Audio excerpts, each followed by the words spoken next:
Welcome back students to chemistry concept. This is Pankaj Singh और हम कर रहे हैं chapter 8 motion of class 9th from NCERT textbook. ये इसकी दूसरी वीडियो है। फर्स्ट वीडियो में हमने इंट्रोडक्शन की बात करी, हमने समझा व्हाट इज़ कॉल्ड मोशन, हमने डिस्टेंस और डिस्प्लेसमेंट की बात करी।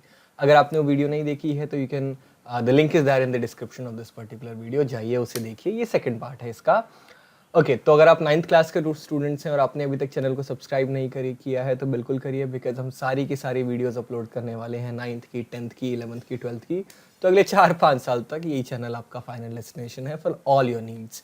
So without wasting time let's start the second part of.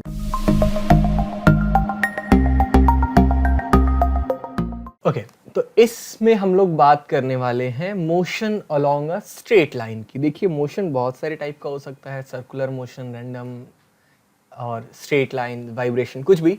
तो हमें इसमें बात करनी है motion in a straight line की। Okay and class the line says the simplest type of motion is the motion along a straight line. ठीक है, and we will learn this with an example. Consider the motion of an object moving along a straight path. The object and यहाँ पे the object starts its journey from O, which is treated as the reference point.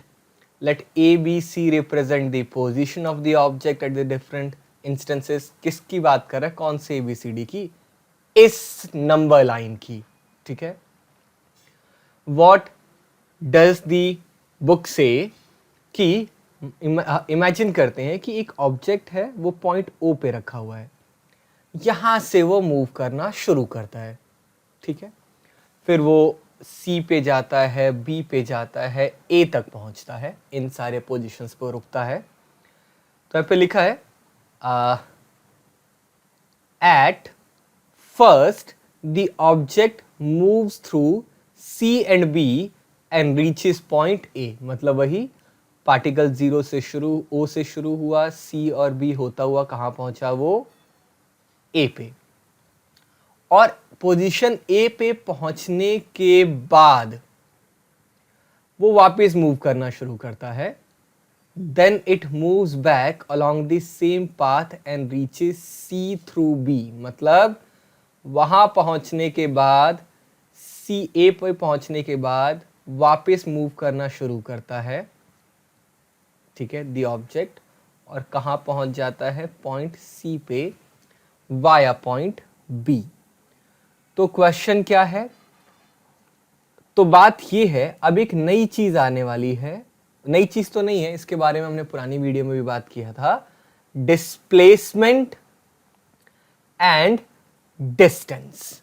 अब displacement और distance क्या अंतर है, मैंने बताया था पिछली क्लास में, डेफिनेशन फिर से बताऊंगा, अब की बार एग्जांपल के साथ समझते हैं।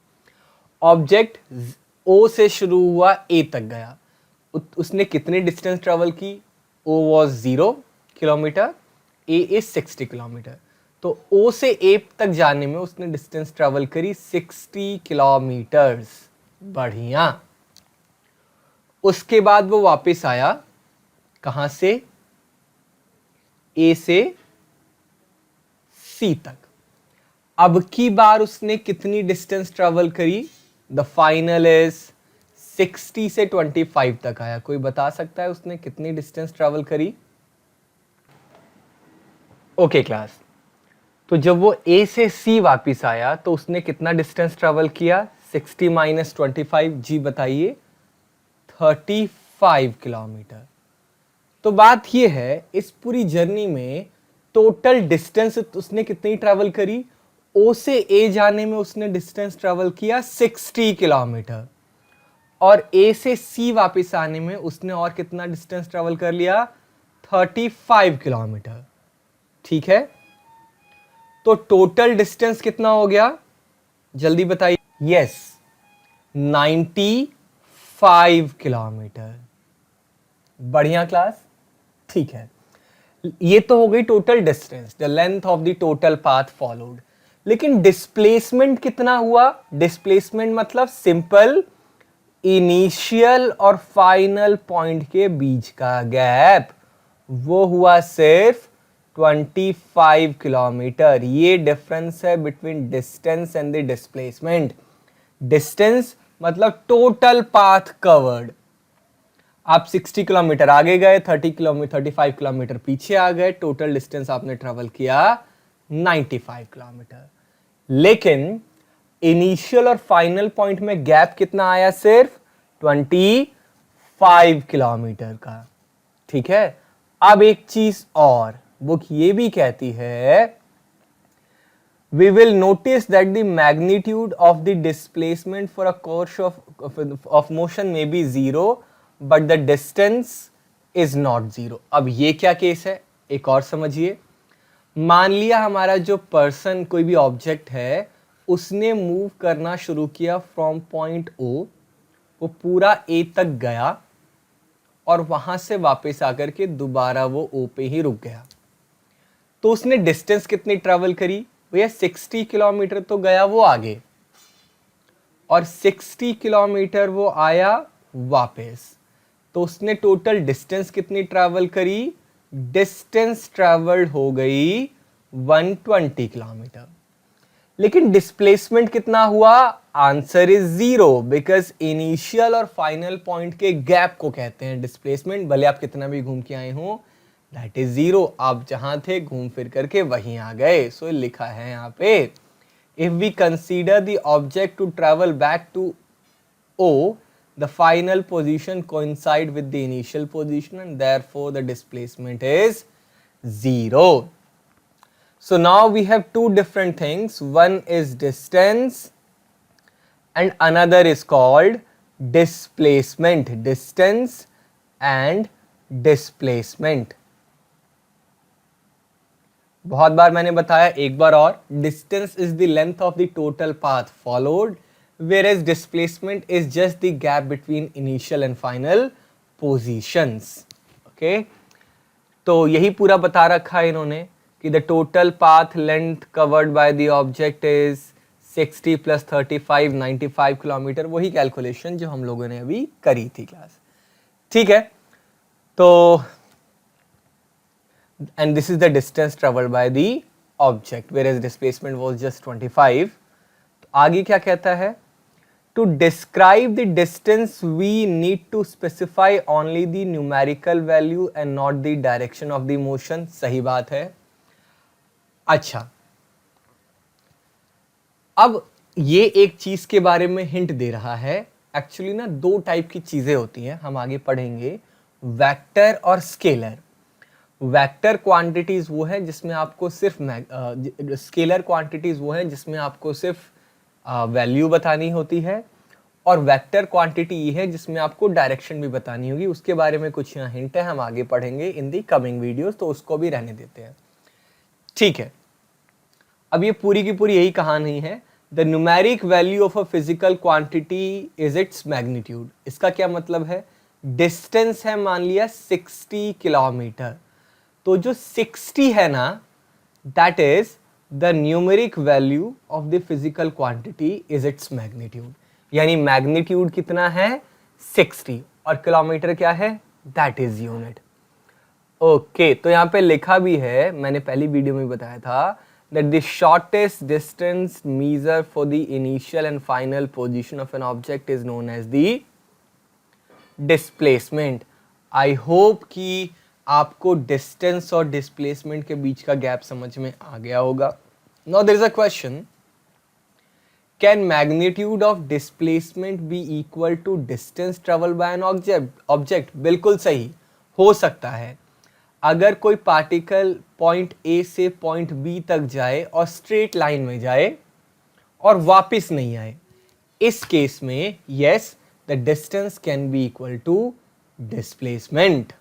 ठीक है, बिल्कुल जैसे यहां पे लिखा हुआ है, for the motion of the object from O to A the distance travelled is 60 and the magnitude of the displacement is also 60। मतलब पार्टिकल सीधे पॉइंट जीरो से उठा या पॉइंट ओ से उठा और पॉइंट बी पे ए पे जाकर के रुक गया, वहां से वापस नहीं आया, स्ट्रेट लाइन में उसने ट्रेवल किया, तो यही शॉर्टेस्ट डिस्टेंस है और यही डिस्प्लेसमेंट भी है। तो yes, distance can be equal to displacement. Okay, बस यही सब बताया इसके अंदर, यहाँ पे लिखा हुआ है activity, take a metre scale and a long tape, बिल्कुल ठीक है।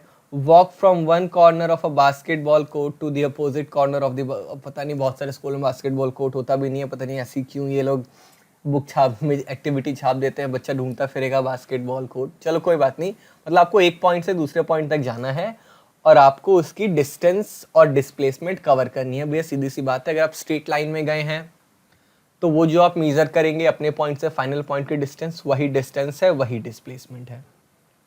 अगर आप घूम फिर करके गए हैं, लेकिन ये तो एक है, अगर आप घूम फिर करके गए हैं